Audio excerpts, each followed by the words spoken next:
Hello student. तो इसके पहले वीडियो हमने किया अभी क्या, प्रेजेंट टेंस पूरी तरह से कंप्लीट किया है। अब हमारा नेक्स्ट का है पास्ट टेंस। ठीक है, तो पास्ट का मतलब जैसे आपको पता है, पास्ट का मतलब क्या होता है, भूतकाल होता है।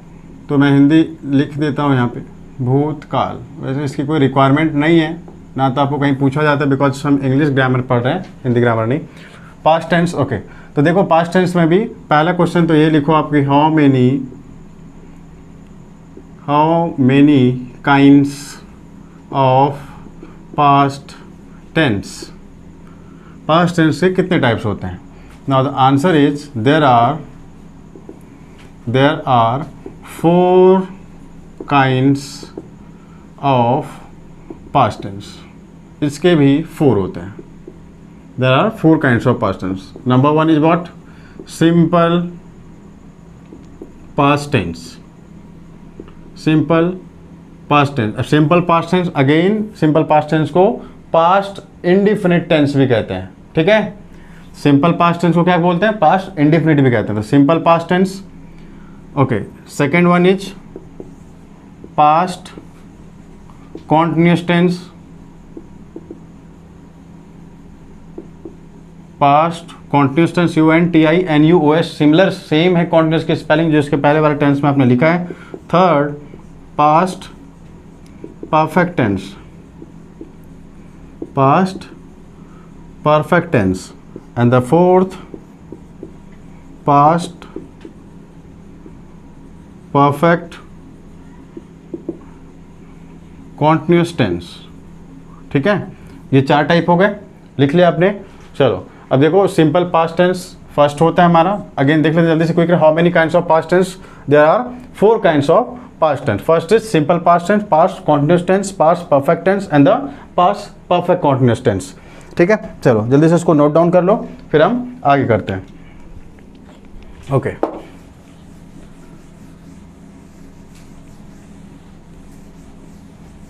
ओके, चलो तो सबसे पहले फर्स्ट लिख रहे हैं हम। फर्स्ट क्या होता है हमारा? Simple past tense. Simple past tense, simple past tense. ठीक है, इसी को मैंने अभी बोला था कि दूसरे में क्या बोलते हैं, इसी को हम पास्ट इंडिफिनिट टेंस भी बोलेंगे, पास्ट इंडिफिनिट टेंस भी बोलते हैं। तो अब इसके भी देखो रूल्स। अफर्मेटिव का रूल, अफर्मेटिव में का मतलब अभी मैंने बताया था इसके पहले कि अफर्मेटिव का मतलब सिंपल जो आंसरेबल होता है, तो इसको यहाँ पे लिखते हैं सब्जेक्ट और वर्ब की second form plus object. Second form कौन सी होती है? पास्ट फॉर्म, जिसको बोलते हैं present, past, past participle and ING form of the verb and S और ES form of the verb for the CBSE student. And the verb second, normally हम verb second भी बोलते हैं इसको। चलिए, नेगेटिव में क्या होगा इसका? अच्छा, इसका देखो सिंपल पास्ट टेंस में आप पहचानें कैसे? अगर हिंदी में हमें कुछ ट्रांसलेशन सपोज करनी हो तो हिंदी में कैसे पता चलेगा कि सिंपल पास्ट टेंस का है? तो सिंपली लास्ट में क्या लगा रहेगा यहाँ पे? था, थे या फिर थी। समझ गए? था, थे, थी, कुछ ऐसा होगा। Understand? Now subject plus verb second plus object. What will be the negative for this? तो look at this, subject plus यहाँ पे यूज करते हैं हम did plus not plus verb first form and then object. whenever we will use did once, will not use the second form of the verb, will use only first form। जब भी एक बार did आ जाएगा तो आप verb की first form को use करेंगे, second form use नहीं होता फिर। ठीक है, because did is also past form. did क्या होता है? ये भी पास्ट फॉर्म होता है। Now interrogative, what will be the interrogative for this? तो did को हम पहले लिखेंगे, did plus subject and then verb first form and then object and then question mark, right? This is the object. Okay, so look at this. अगर ये did है, DID, okay. अब यहाँ पे ध्यान दो आप, अगर हमें सपोज मान लो कि इसी में नेगेटिव करना हो तो that would be the part of the एंट्रो कम्स नेगेटिव। तो कहाँ यूज करते हैं हम? डिड ही नॉट और the after subject will use the not, right? तो subject plus verb second plus object, subject plus did plus not plus verb first plus object, did plus subject plus verb first plus object. अब इसके हिंदी में जैसे कोई भी sentence लिख लेते हैं हम, वह किताब पढ़ता था। ठीक है, वह किताब पढ़ता था। अब देखो इसी एग्जाम्पल को हम कैसे ट्रांसलेट करेंगे? ही, अब देखो यहाँ पे रीड रीड का जो सेकंड फॉर्म होता है वो भी रीड ही होता है, बट बोलते क्या है, रेड ही। अब मैं देखो बता रहा हूँ आपको फॉर्म्स क्या होते हैं वर्ब्स के रीड का, read, red, read, reading, reads, ये होता है। स्पेलिंग सेम होती है, रीड ही लिखते हैं बट बोलते क्या है, रेड, सेकंड फॉर्म ऑफ देखो। तो यहाँ पे क्या बोलेंगे, ही रेड, स्पेलिंग क्या होगा, रीड वाला स्पेलिंग ही होगा, READ, रीड। बट इसको क्या यहाँ पे प्रोनाउंसिएट करेंगे आप, ही रेड अ बुक। अब यहाँ पे सपोज यहाँ पे अगर होता कि वह पत्र, सपोज ये होता वह पत्र लिखता है, ठीक है। अब यहाँ से देखो आपको समझ में आ जाएगा, वह पत्र लिखता है, इसके लिए क्या लिखते हैं, ही। फर्स्ट फॉर्म क्या होता है लिखने का, राइट, सेकंड फॉर्म क्या होता, wrote. So he wrote a letter, क्या होता, he wrote a letter. Now he read a book, because read तो स्पेलिंग में है, ओके। देखो ये मैंने हाँ नहीं है, ये लिखता था क्योंकि आपको पता है पास्ट है ये, वह पत्र लिखता था, ही रोट अ लेटर, ठीक है। तो क्या लिखा हमने, ही रेड अ बुक। ध्यान रखना स्पेलिंग में ये रीड है, रीड क्या करते हैं मतलब प्रोनाउंसिएशन क्या करते हैं इसका, रेड, बिकॉज ऑफ पास्ट में, ये सिंपल पास्ट में, ठीक है। अब इसी के नेगेटिव अगर करना हो तो क्या लिखेंगे, ही डिड नॉट, और फिर रीड बोलेंगे, ही did not read a book. ये ध्यान देखना आप, यहाँ पे भी स्पेलिंग सेम है, बट जब डिड है तो बोलेंगे रीड, डिड नहीं है तो बोलेंगे red. Understand, okay. Now and the negative ये हो गया। इंट्रोगेटिव में क्या होगा हमारे लिए, did he read a book, did he read a book, क्या वह किताब पढ़ता था। अब यहाँ पे देखो, ही रोट अ लेटर, यहाँ पे क्या होगा, he did not write a letter, ठीक है, he did not write a letter. Interrogative क्या लिखेंगे हम, did he write a letter. आगे समझ में, ऐसे आप प्रैक्टिस कर लेना, ट्रांसलेशंस की आपको अच्छे से क्लियर हो जाएंगे। ध्यान रखना यहाँ पे वर्ब फॉर्म्स का सेकंड फॉर्म द वर्ब होता है, डिड जब हम यूज करते हैं तो दोबारा से फिर यूज नहीं करते सेकंड फॉर्म का, फर्स्ट फॉर्म भी होता है, ठीक है। नोट डाउन करो जल्दी से। अब नेक्स्ट हम देखते हैं पास्ट कॉन्टिन्यूस। पास्ट कॉन्टिन्यूस तो सेकंड है हमारा past continuous tense. Past continuous, CONTINUOUS tense, past continuous tense. अब इसको कैसे हम पहचानेंगे, अगर हिंदी में सेंटेंस गिवन होगा तो इसमें कुछ लिखा होगा ऐसा, कंटिन्यू वाला वर्ड, रहा था, रही थी, रहे थे, ठीक है, एक्सेट्रा, कुछ ऐसा। अब देखो इसके भी रूल्स में नंबर 1 अफर्मेटिव। अफर्मेटिव के लिए क्या लिखेंगे हम, सब्जेक्ट प्लस, और यहाँ पे जो एक्चुअली वर्ब और हेल्पिंग वर्ब आता है वो होता है वॉज और वर। ध्यान रखना, वॉज और वर, WERE, सब्जेक्ट प्लस वॉज और वर प्लस। देखो मैंने भी बताया था, कहीं भी कॉन्टेंट्स आई वर्ब कौन सी फॉर्म यूज होगी, ING form of the verb. So verb fourth which is also called ING form of the verb, subject plus was और were plus verb fourth and then object. आगे समझ में, okay. Next negative. Negative में देखो आप क्या use करेंगे, तो सिंपली सब्जेक्ट प्लस वॉज और were plus not plus verb fourth, it means ING form of the verb plus object, ठीक है।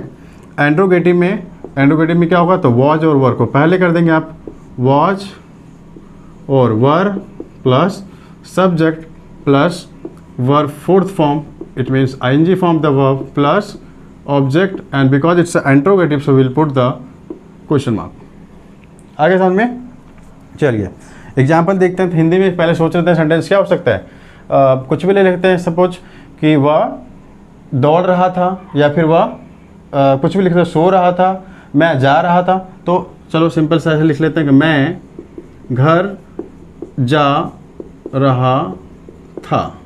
अब देखो यहाँ से रहा था, इट मीन्स पास्ट कॉन्टिन्यूस। तो कैसे करेंगे ट्रांसलेट, मैं का क्या होता है, आई होता है, तो यह लिखा हमने आई, ठीक है। अब देखो मैं घर जा रहा था, जाना क्या है यहाँ पे, वर्ब है, तो पहले तो आई के साथ एक्चुअली वर्ब यूज करते हैं, तो वॉच का यूज होगा यहाँ पे, आई वॉच। ध्यान रखना वॉच का यूज आई के साथ, और थर्ड पर्सन सिंगुलर नंबर के साथ वॉच का यूज होता है, बाकी सभी के साथ वर्ब का यूज होता है। तो आई वॉच, अब गो का ING फॉर्म क्या होता है, going, I was going to the home, या फिर हाउस, कुछ भी लिख लो, I am going to the home, ठीक है, I was going to the home, not am, I was going to the home because past continuous. Negative क्या होगा इसमें, I was not going to the home. अब इसको बोलने की भी प्रैक्टिस करना, because spoken is too much important. If you spell correctly you could do correctly, okay. So I was not going to the home या फिर house. और interrogative में क्या लिखेंगे हम, was I going to the home and question mark, ठीक है, कि क्या मैं घर जा रहा था। आगे समझ में, चलो ठीक है, नोट डाउन करो। नेक्स्ट करेंगे हम past perfect tense, okay. Third है पास्ट परफेक्ट टेंस। अब जब भी परफेक्ट आता है तो आपका कौन सा फॉर्म यूज करते हैं, थर्ड फॉर्म। तो चलो इसको लिखते हैं पास्ट परफेक्ट टेंस। अब इसका कैसे हिंदी में क्या सेंटेंस होगा जिससे आप पहचान सकते हो सेंटेंस को कि पास्ट परफेक्ट में है कि नहीं। तो इसमें जैसे वहाँ पे प्रेजेंट परफेक्ट में क्या था, चुका है चुकी है, तो यहाँ पे होगा चुका था, चुकी थी, चुके थे, ठीक है, एक्सेट्रा, कुछ ऐसा, ओके। अब इसमें भी देखो रूल्स अफर्मेटिव के लिए क्या लिखेंगे आप, सब्जेक्ट प्लस, यहाँ पे यूज होता है हेल्पिंग वर्ब या एक्सिलरी वर्ब, हैड का यूज करते हैं, सिंगुलर होता है ये, मतलब एक ही होता है, सब्जेक्ट प्लस हैड। वर्ब की कौन सी form, third form, plus object का यूज करते हैं। अब इसी का देखो नेगेटिव क्या होता है, subject plus had plus not plus verb 3 plus object, ठीक है, दिख रहा है ना, ज़्यादा छोटा तो नहीं। और इंट्रोगेटिव में क्या यूज करेंगे हम, had plus subject plus verb 3 plus object and question mark, बस छोटा सा रूल है। अब देखो इसका एग्जाम्पल, सपोज कुछ भी हम हिंदी में सोच रहे थे, क्या हो सकता है, तुम अपना काम समय पर कर चुके थे, कुछ ऐसा होगा, तुम अपना काम समय पर कर चुके थे, तुम अपना काम समय पर कर चुके थे। तो इसका देखो क्या लिखेंगे हम, you had done your work on time, ठीक है, you had done your work on time. You मतलब तुम, हैड एक्चुअली वर्ब आ गया, डन डू का थर्ड फॉर्म, और योर वर्क क्या यहाँ पे ऑब्जेक्ट है, समय पर कर चुके थे तो ऑन टाइम, ठीक है। सिंपली अगर ऐसे भी तो तुम अपना काम कर चुके थे तो you have done your work होता, समय पर है तो ऑन टाइम लिख दिया हमने, आ गया ना समझ में। चलो अब इसी का नेगेटिव क्या करना है हमें, तो यहाँ पे लिखेंगे you had not done your work on time, कि आपने अपना काम समय पर नहीं किया। अगर मान लो ऐसे बोला जाएगा तो स्पोकन में आप कैसे बोलेंगे, you had not done your work on time, ठीक है। टीचर कुछ ऐसे ही डांटते हैं ना जनरली, अगर आप होमवर्क करके नहीं जाते तो you had not done your homework on time, या फिर you did not completed your work yesterday, कुछ ऐसा जो सिंपल पास्ट में होगा कि आपने अपना काम नहीं किया था, ठीक है, आ रहा समझ में। चलो इंट्रोगेटिव में क्या लिख सकते हो आप, इंट्रोगेटिव में क्या होगा, तो हैड को पहले कर देंगे हम। So had you done your work on time. Suppose अगर मान लो हमसे कोई पूछता है क्या आपने अपना काम समय पर कर लिया था, तो क्या लिखेंगे, had you done your work on time, okay, ठीक है, आगे समझ में। और यहाँ पे क्या यूज करेंगे, सॉरी, क्वेश्चन मार्क, क्योंकि ये इंट्रोगेटिव है, आगे ना। चलो नेक्स्ट देखते हैं हम लास्ट पार्ट, जल्दी से इसको नोट डाउन करो। Last part of the past is what, past perfect and continuous tense, ठीक है, अच्छे से टेंस को करो, उसके बाद डायरेक्ट इनडायरेक्ट स्पीच और फिर active voice and passive voice करेंगे हम, ठीक है, ओके। तो फोर्थ पार्ट देखो आपका है हमारा next, past perfect continuous tense, past perfect continuous tense, ठीक है। अब यहाँ पे इसको कैसे पहचानेंगे, तो जैसे हमने प्रेजेंट परफेक्ट कॉन्टिन्यूअस में क्या लिखा था, ता आ रहा है, ते आ रहे हैं, ती आ रही हैं, कुछ ऐसा, तो पास्ट में क्या लिखेंगे हम, ता आ रहा था, ते आ रहे थे, ती आ रही थी, ठीक है, ऐसा कुछ।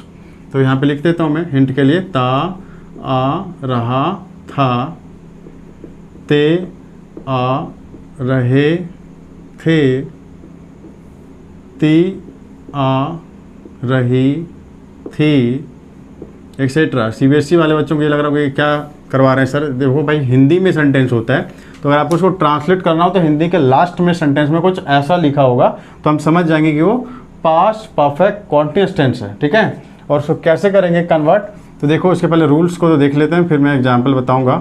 तो अफर्मेटिव के लिए इसका रूल होता है subject plus had plus been plus verb की कौन से, बीन देखो बीन वहाँ पे भी आता है, बी का मैंने बताया था थर्ड फॉर्म होता है, this is the B double E N, okay. Subject plus had plus been plus यहाँ पे कौन सा वर्ब फॉर्म यूज होगा, वर्ब की fourth form, because it's a continuous also, it means ING form of the verb, ठीक है। इतनी बात तो मैं बता चुका हूँ, वर्ब फोर्थ का मतलब आईएनजी फॉर्म द वर्ब होता है, क्लियर हो गया होगा आपको। Subject plus had plus been plus verb fourth plus यहाँ पे यूज क्या करेंगे, ऑब्जेक्ट, एंड देन फिर क्या होगा यहाँ पे, सिंस और फॉर प्लस टाइम, ठीक है। अब सिंस और फॉर सिमिलर जैसे हमने प्रेजेंट वाले में किया था कि सिंस का use perfect time, definite time, calendar time, अगर ऐसा गिवन हो तो फिर सिंस का यूज, और अगर ऐसा नहीं गिवन हो, वैसे ही एग्जाम्पशन टाइम हो 2 hour 4 hour 5 hour 2 month 10 month 5 year 10 years, ठीक है, एक्सेट्रा, तो फिर फॉर का यूज करेंगे। नाउ नेगेटिव देखो, subject plus had, so subject plus had plus not because it's a negative plus been plus verb fourth, it means ing form plus object plus ये same लिख दूँ मैं यहाँ पे since और for plus time, ये पूरा यही है, ठीक है, since और for plus time। और इंट्रोगेटिव में क्या होगा, तो हैड को हम पहले कर देंगे, तो had plus subject plus been plus verb fourth, it means ing form the verb plus object and then plus since और फॉर प्लस टाइम, ठीक है, कुछ ऐसा ही आएगा। एग्जाम्पल के तौर पे देखो, सपोज हिंदी में सेंटेंस में बोल दे रहा हूँ, अब ध्यान से सुन लेना, उसको लिख लेना कि सपोज कुछ भी अगर हम ऐसा बोलते हैं कि वह, जैसे हमने इसके पहले लिखा था, वह इस ऑफिस में 5 साल से या फिर 2015 से काम करता आ रहा है, तो ऐसे हम था बस लगा देंगे उसमें लास्ट में, और कुछ नहीं आएगा कि मैं इस स्कूल में 5 साल से पढ़ता आ रहा था, मतलब अब नहीं पढ़ रहे आप, पढ़ता आ रहा था, कंटिन्यू था जो आप पढ़ रहे थे, ठीक है। तो आप ऐसे कुछ भी लिख सकते हो, तो इसको क्या लिखेंगे यहाँ पे, आई नहीं बोलते, आए, जब स्पोकन बोलेंगे तो आए, वैसे आई होता है ये, आई हैड बीन, जब आप बोलेंगे तो आई हैड बीन बोलते हैं, आई हैड बीन नहीं बोलते, आई हैड बीन, समझ आ रहा है ना, प्रोनाउंसिएशन ध्यान देना, I had been studying, I had been studying in this school for 5 years। अब समझ में आ गया। अगर यहाँ पे ऐसे 2015-16 होता था, सिंस 5 years सिंस 2015 लिखते हम, तो I had been studying in this school for 5 years। इसी का नेगेटिव क्या होगा, आई हैड नॉट बीन, और फिर ये सेम आएगा, I had not been studying in this school for 5 years। और इंट्रोगेटिव में क्या लिखेंगे आप, ये नेगेटिव का था, इंट्रोगेटिव में क्या होगा, हैड आई बीन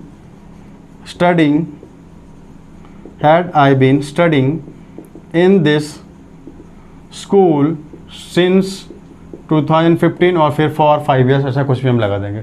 आया समझ में आपको, सिंस और फॉर क्लियर हो गया होगा।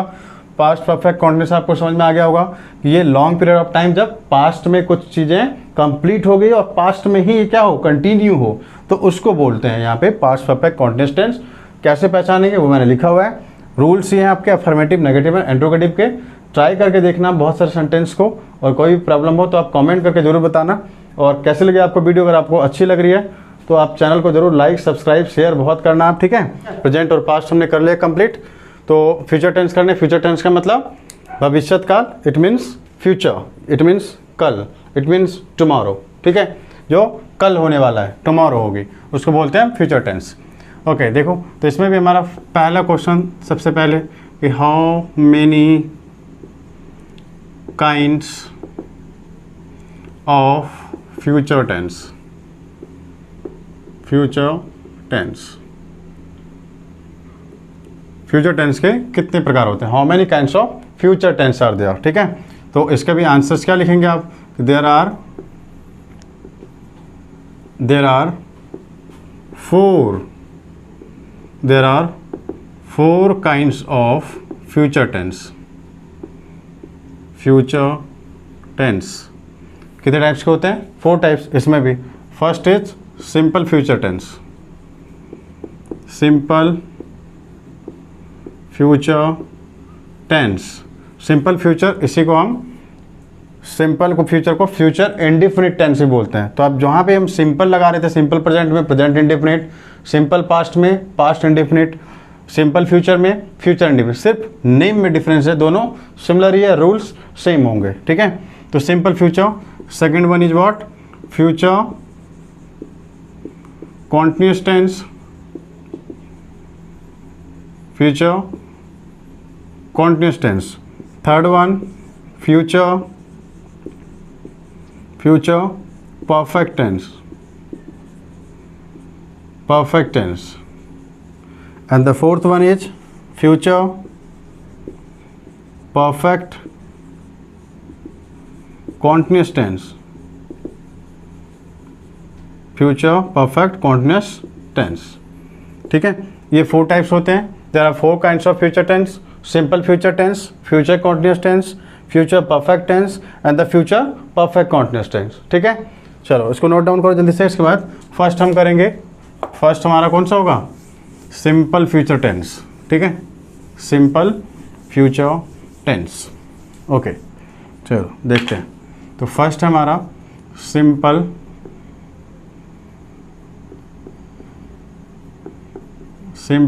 Future tense.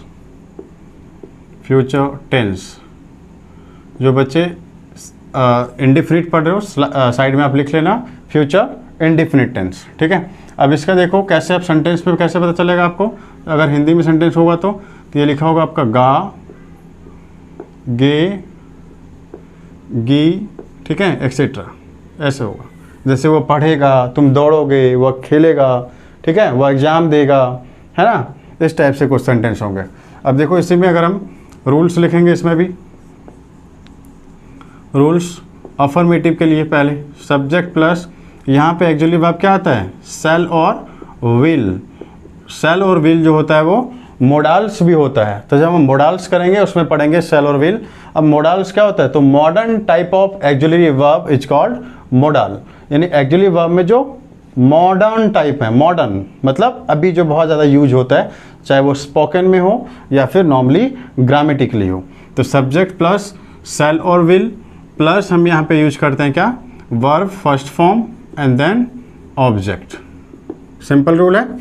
नेगेटिव के लिए देखो आप, नेगेटिव के लिए क्या यूज करेंगे? सब्जेक्ट प्लस शैल और will plus not plus verb first form and then object. And interrogative के लिए क्या रूल होगा? इंट्रोगेटिव के लिए हम लिखेंगे यहाँ पे शैल और will plus subject and then verb first form and then object, question mark. Clear हुआ? एग्जाम्पल देखो। एग्जाम्पल अगर हिंदी में हम कुछ भी ले सकते हैं कि वह अपना किताब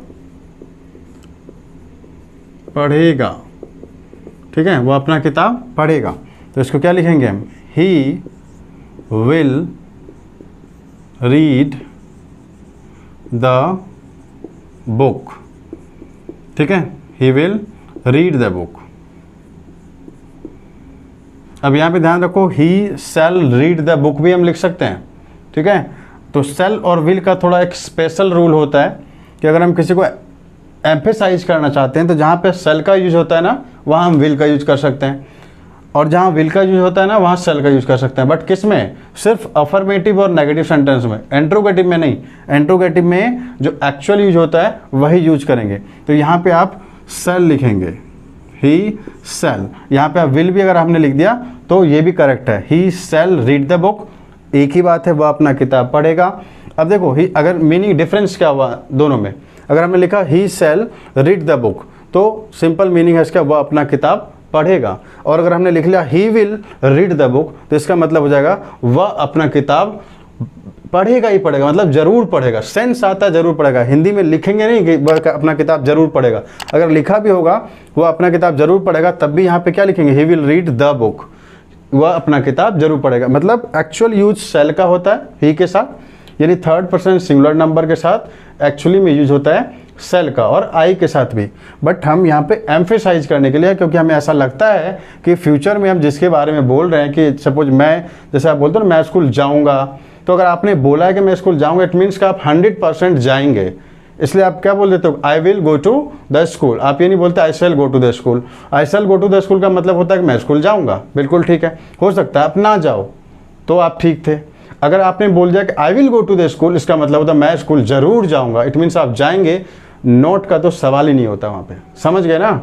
चलिए, तो सेल और विल, सेल और विल को मैं अलग से आपको स्पेसिफिकली भी बता दूंगा जब हम मोडल्स में पढ़ेंगे इसको, मोडल्स वाले वीडियोज में देखना आप। तो ही सेल और विल, यहाँ पे हम ही सेल रीड द बुक या फिर he will read the book दोनों ही लिख सकते हैं। नेगेटिव में क्या लिखेंगे, तो he shall not read the book. अब इसका हिंदी मीनिंग क्या होगा कि वह अपना किताब नहीं पढ़ेगा। ही शैल नॉट रीड, एक्चुअली में अपना किताब है तो यहाँ पे हमें द बुक नहीं लिखना चाहिए, he will read his book लिख दो आप यहाँ पे, हिज बुक। तो ही शैल नॉट रीड, यहाँ पे भी क्या आएगा, हिज आएगा, ठीक है। He shall not read his book. अगर यहाँ पे हम विल लगाना चाहें तो he will not read his book. अब इसका मतलब क्या होगा, वह अपना किताब बिल्कुल नहीं पढ़ेगा। समझ गया ना, यानी एम्फेसाइज कर दिया, जोर देकर बोलना। एम्फेसाइज का मतलब हिंदी में होता है किसी को जोर देकर बोलना, एम्फेसाइज करना। क्लियर हुआ। अब देखो इसी का इंट्रोगेटिव अगर हमें लिखना हो तो यहाँ पे अगर हम इंट्रोगेटिव लिखेंगे तो क्या लिखेंगे, shall he read his book and the question mark. और इसी में अगर हम विल वाला भी लिख दें, will he read his book, तो क्या यहाँ पे ये क्वेश्चन मार्क है। क्या दोनों सेंटेंस सही है? नहीं, दोनों सेंटेंस सही नहीं है। कौन सा गलत है बताओ आप। मैंने भी बताया था एक्चुअली में ही के साथ क्या यूज होगा, सेल, ठीक है। तो यहाँ पे सेल ही रीड हिज बुक, ये वाला तो हमारा करेक्ट है। Will he read his book, ये हमारा क्या होगा, गलत होगा। क्योंकि हम क्वेश्चन मार्क ऑलरेडी जब कर रहे हैं, क्वेश्चन मार्क मतलब हमें तो पहले से ही डाउट है कि वो करेगा या नहीं करेगा। तो जब नहीं करेगा तो हम उसको एम्फेसाइज नहीं कर सकते, ठीक है। क्लियर हुआ। तो ये वाला सेंटेंस हमारा क्या है, गलत होगा। तो इंट्रोगेटिव में हमें यही लिखना पड़ेगा। क्या लिखना पड़ेगा, शैल ही रीड हिज बुक। आप अफर्मेटिव और नेगेटिव में लिख सकते हो क्योंकि ये दोनों ही स्टेटमेंट हैं। दोनों क्या है, स्टेटमेंट है, whether it's a positive statement और whether it's a negative statement. But ये क्वेश्चन मार्क है, shall he read his book, इसका मतलब क्या हुआ कि क्या हुआ, अपना किताब पढ़ेगा। तो हमें तो डाउट है ना, हो सकता है पढ़े, हो सकता है ना पढ़े। तो हम ये नहीं बोल सकते कि क्या वो अपना किताब पढ़ेगा, जिसका कोई सेंस नहीं होगा ना कि जरूर पढ़ेगा या नहीं पढ़ेगा। तो हम यहाँ पे सेंस नहीं बता सकते एग्जैक्टली इसका कि रिजल्ट क्या होगा। तो जहाँ हमें रिजल्ट ही नहीं पता तो हमारे लिए जो एक्चुअल यूज होता है वही यूज करेंगे। क्लियर हुआ। तो ये ध्यान से देखना, यही ग्रामेटिकल मिस्टेक्स आता है कॉम्पिटिटिव एग्जाम्स में भी, जहाँ पे सेल और विल में क्या कर देते हैं हम, डिफरेंस करने में गलती होती है और फिर वहाँ पे हमारा मार्क्स कट जाता है। और ग्रामेटिकली आप इसको भी देखना, क्योंकि जो 9th-10th के बच्चे आपका एडिटिंग आता है वहाँ पे, ठीक है, या गैप फिलिंग आती है, उसके लिए काफ़ी ज़्यादा इंपॉर्टेंट है। तो इसको ध्यान से समझ लेना आप, सेल और विल का एक्चुअली यूज। चलो, तो इसको नोट डाउन कर लिए। अफर्मेटिव, नेगेटिव, इंट्रोगेटिव हो गया हमारा। और अब सेल और विल का यूज आपको पता है कि अगर आई के साथ मैंने बताया किसका यूज करते हैं, सेल का। और थर्ड पर्सन सिंगुलर नंबर जो होता है हमारा, यानी ही, सी, इट या फिर सिंगुलर नेम, सिंगुलर नेम अगर होगा, इसके साथ भी हम सेल का यूज करें। बाकी जो बच गए उनके साथ विल, तो बाकी बच क्या गए, वी बच गया, यू बच गया, दे बच गया, दीज बच गया, दो बच गया, एंड द प्लूरल नेम, इनके साथ क्या यूज करेंगे हम, विल का यूज करेंगे। ये एक्चुअल यूज है, ध्यान रखना, ये एक्चुअल यूज है। लेकिन अगर आपको एम्फेसाइज करना हो इनमें से किसी को, तो इनमें से किसी की जगह पे आप सेल की जगह क्या यूज कर सकते हो, विल का। बट किस कंडीशन में, सिर्फ पॉजिटिव और नेगेटिव सेंटेंस होना चाहिए। ध्यान रखना इसमें, यहाँ पे भी आप जिसके साथ आप विल का यूज कर सकते हो। अगर इसको एम्फेसाइज करना है तो इसके साथ क्या यूज कर देंगे, सेल का यूज कर देंगे, ठीक है। लेकिन अगर इसी का इंट्रोगेटिव फॉर्म है तो जो एक्चुअल फॉर्म है वही लगाएंगे आप।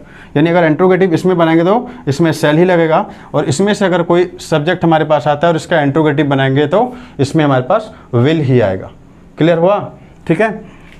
चलो, ओके, अब जैसे एक और एग्जांपल देखो, मैं देख लेते हैं, आपको क्लियर हो जाएगा। विल वाला भी एक एग्जांपल ले लेते हैं, फिर नेक्स्ट टेंस करेंगे हम, ठीक है। विल वाला एग्जांपल जैसे सपोज हमने लिखा है यहाँ पे वी विल, वी से नहीं हम यू से ले लेते हैं, यू तो इसमें विल यूज होगा ही, कोई भी सपोज, हाँ चलो वी ले लेते हैं। We will do our work, इसका हिंदी में क्या मतलब हुआ कि हम अपना काम करेंगे। We will do our work, ठीक है।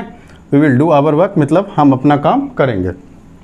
नेगेटिव देखो अगर हमें बनाना है तो यहाँ पे लिखेंगे we will not do our work, ये हम अपना काम नहीं करेंगे, ठीक है, सिंपली मना हो गया। इंट्रोगेटिव में इसी का क्या होगा, will we do our work, कि क्या हम अपना काम करेंगे, ठीक है, क्वेश्चन मार्क है ये, क्वेश्चन मार्क। तो ये एक्चुअली में तीनों सेंटेंस क्या होगा हमारे लिए, करेक्ट होगा। अब देखो यहाँ विल के जगह हमने लिख दिया सेल, यहाँ भी लिख दिया हमने सेल, यहाँ भी लिख दिया हमने सेल। अब गलती क्या है, किस में गलती होगी, देखो ध्यान से, यहाँ से मैं विल को इरेज कर दे रहा हूँ ये, या फिर सर्कल कर दे रहा हूँ, उसको ध्यान रखो। तो सर्कल वाला पार्ट नहीं काउंट करना है आपको, जो ऊपर मैंने लिखा है उसको देखना है। तो यहाँ पे लिखा हमने we shall do our work, कि हम अपना काम करेंगे। तो डिफरेंस क्या हो, देखो इसके साथ क्या यूज करना है एक्चुअली में, विल का, बट यूज क्या कर दिया हमने, सेल का। इसका मतलब एम्फेसाइज कर दिया हमने, we shall do our work, हम अपना काम जरूर करेंगे। आया समझ में, ठीक है। और जैसे आपको याद है कि एक हमारा जो है वो कोटेशन होता है ना, कि नॉर्मली जो बाल गंगाधर तिलक ने कहा था हिंदी में, तुम मुझे खून दो मैं तुम्हें आज़ादी दूंगा, ठीक है।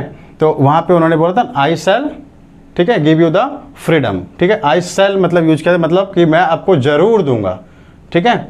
ओके, तो इसलिए हम एम्फेसाइज करने के लिए आई के साथ एक्चुअली में हम विल का भी यूज कर सकते हैं, सेल का भी। तो देखो यहाँ पे वी के साथ क्या यूज होगा, एक्चुअली में यहाँ पे सेल का अगर हमने यूज किया तो ये एम्फेसाइज होगा। यहाँ पे भी हम यूज कर सकते हैं सेल का, लेकिन अगर यहाँ पे सेल लिखेंगे shall we do our work तो ये गलत हो जाएगा हमारे लिए। यहाँ पे क्या लिखना पड़ेगा, will we do our work, ठीक है, will we do our work, ठीक है।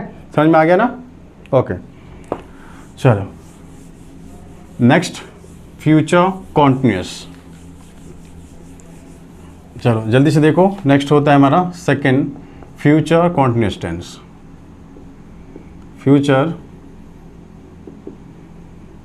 कॉन्टिन्यूअस टेंस, कॉन्टिन्यूअस मतलब CONTINUOUS है ये। अब इसमें क्या होगा, तो इसमें नॉर्मली होगा रहा होगा, रही होगी, रहे होंगे, होंगे, कुछ ऐसा एक्सेट्रा, ठीक है। चलो अब देखो इसका रूल्स, इसका भी देख लेते हैं।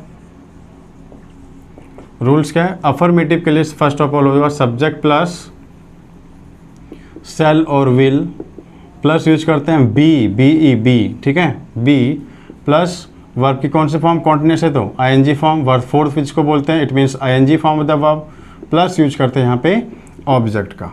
अब नेगेटिव, नेगेटिव के लिए क्या यूज करेंगे हम, सब्जेक्ट प्लस सेल और will plus not plus be plus verb fourth, it means ING form of the verb plus object, ठीक है। और इंट्रोगेटिव के लिए क्या रूल हो जाएगा हमारे लिए, सेल और विल को पहले कर देंगे हम, एस कैपिटल होगा, सेल और will plus subject plus be plus verb fourth, it means ING form of the verb plus object and question mark. समझ में आ गया। चलो एग्जाम्पल देखो इसका, अगर हिंदी में एग्जाम्पल सोचें तो क्या होगा कि वह अपना काम कर रहा होगा, या फिर वह पढ़ रही होगी, वह दौड़ रही होगी, वह खेल रही होगी, कुछ ऐसा। तो सपोज हम यहाँ पे लिख लेते हैं कि वह खेल रही होगी, ठीक है, वह खेल रही होगी। तो क्या लिखेंगे हम यहाँ पे, she will be playing, she will be playing. अब देखो आप यहाँ पे सी शैल बी प्लेइंग भी लिख सकते हैं, तो एक्चुअल यूज मैंने सेल और विल का समझा दिया है, सेम कंडीशन यहाँ पे भी लगेगा, सेल विल हमेशा। तो क्या लिखेंगे, सी विल बी प्लेइंग। वैसे सी के साथ क्या यूज करते हैं, shall, she shall be playing. और यहाँ पे नेगेटिव में क्या लिखेंगे, she will not be playing, वह नहीं खेल रही होगी। और इंट्रोगेटिव में क्या हो जाएगा यहाँ पे, सेल, ठीक है, सेल सी बी प्लेइंग, कि क्या हुआ, खेल रही होगी। यहाँ पे हम विल से बी प्लेइंग नहीं लिख सकते। आगे समझ में, चलो ठीक है, ओके। नेक्स्ट हमारा future perfect tense. Future perfect tense third part है हमारा future perfect tense. Perfect tense, ठीक है, फ्यूचर परफेक्ट टेंस। इसमें क्या होगा, तो इसमें होगा हमारा हिंदी में चुका होगा, चुकी होगी, चुका होगा, चुकी होगी, चुके होंगे, चुके होंगे। जैसे आप अपना काम कर चुकेंगे, वो आप दौड़ चुका होगा, वह लिख चुका होगा, है ना, वो हंस चुका होगा, वो अपना काम पूरा कर चुका होगा। तो इस टाइप से अगर कुछ भी आता है तो अब देखो इसके भी रूल्स अफर्मेटिव के लिए क्या होगा, तो सब्जेक्ट प्लस शैल और विल प्लस हैव का यूज करते हैं हम यहाँ पे। सब्जेक्ट प्लस शैल और will plus have, and then perfect है तो verb 3 verb third form plus object. Negative के लिए क्या होगा, नेगेटिव के लिए लिखेंगे हम सब्जेक्ट प्लस शैल और विल प्लस नॉट। अब यहाँ पे देखो मिस्टेक्स क्या होता है कि नॉट को हम बाद में लगा देते हैं कई बार, तो ये गलत हो जाएगा। सब्जेक्ट प्लस शैल और will plus not plus have plus verb 3 plus object, ठीक है। And the interrogative will be what, shall और will plus subject plus have plus verb 3 plus object and question mark, क्योंकि interrogative ये subject है, ठीक है, okay. चलो इसका भी एग्जांपल देखो। जैसे सपोज हमने कुछ भी लिख लिया कि तुम अपना काम कर चुके होगे, कि तुम अपना काम कर चुके होगे, यानी फ्यूचर में किसी चीज़ को कंप्लीट दिखाना है हमें, ठीक है। तो इसमें के लिए क्या लिखेंगे हम, कर चुके होगे तुम है तो तुम के लिए क्या लिखते हैं, यू विल हैव। देखो यू, फिर शैल और विल में से विल लिया हमने, हैव का एज इट इज हैव आता है, यहाँ पे हैज़ का यूज नहीं कर देना, हैव ही आता है सिर्फ। यू विल हैव, कर चुके होगे मतलब वर्ब थर्ड फॉर्म, तो done, you will have done, अपना काम है तो योर वर्क, क्योंकि यू का क्या होता है, योर होता है, पॉजेसिव प्रोनाउन है, तो प्रोनाउन वाले पार्ट में पढ़ेंगे हम, ओके। इसी का नेगेटिव देखो, नेगेटिव क्या हो जाएगा, यू विल नॉट हैव। अब यहाँ ध्यान दो, विल नॉट हैव, नॉट पहले फिर हैव, तो you will not have done your work, ठीक है। और इसी का इंट्रोगेटिव क्या हो जाएगा, will you have done your work, question mark, WORK। आगे समझ में, ठीक है, क्लियर है, अच्छे समझ में आया आपको। तो रूल क्या है, सब्जेक्ट प्लस शैल और will plus have plus verb 3 plus object. Negative में क्या लिखेंगे, सब्जेक्ट प्लस शैल और will plus not plus have plus verb 3 plus object, और इंट्रोगेटिव में शैल विल को पहले कर देंगे, subject plus have plus verb 3 and object. Clear हो गया, सब्जेक्ट और उसके बाद शैल और विल का एज सिमिलर यूज होगा जैसे हमने अभी पहले सीखा था, ठीक है। चलिए नोट डाउन करो इसको जल्दी से आप। And the last part of this future tense, उसके बाद टेंसेज हमारा कंप्लीट हो जाएगा, और इसके बाद आप एक्सरसाइज की प्रैक्टिस करना और हमें बताना आप कमेंट करके, कोई डाउट हो आपको या फिर कैसा लगा आपको, कैसा समझ में आया नहीं आया। ओके, नेक्स्ट देखो हमारा फोर्थ पार्ट है फ्यूचर परफेक्ट कॉन्टिन्यूअस।